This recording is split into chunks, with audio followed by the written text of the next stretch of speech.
পড়তে যখন ওই যায় দেখছিস, হ্যাঁ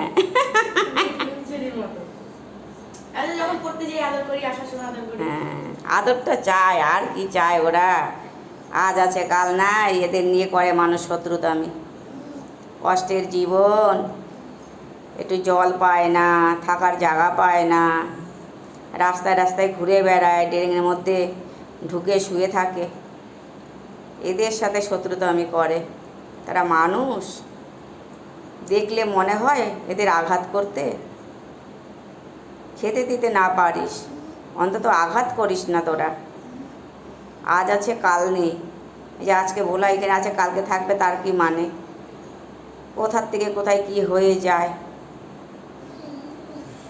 কী রে বাবা, তুই শুয়ে থাকো, হ্যাঁ তুই শো না আমার, শুয়ে থাকো, ওর অনেক বয়স হয়েছে ভোলার।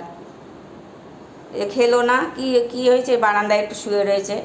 ভাত ধরা ভাত কিন্তু খাইনি, যেমন ভাত তেমনই রয়েছে। আমার কালুও খাইনি এই গরমে, একটু আশ্রয় এইটুকু কি আমরা দিতে পারি না? আরও অনেকে এসে শুতো, এখন কেউই আসে না। এই গলির ওষুধদের নাকি অসুবিধা হয়, আসতে না আসতেই মারধর করতে থাকে, অনেক রকম অনেক কারণেই। যাই হোক, আর কিছু বলার নেই, একমাত্র ভগবানের ওপর ছেড়ে দিয়েছি, তিনি যেটা করবে সেটা ভালোই করবে। ঠিক আছে বলু, তুমি ঘুমো করো, আবার 7টা অবধি ঘুমাও আজকে, কালকে 6:30, আজকে 7টা।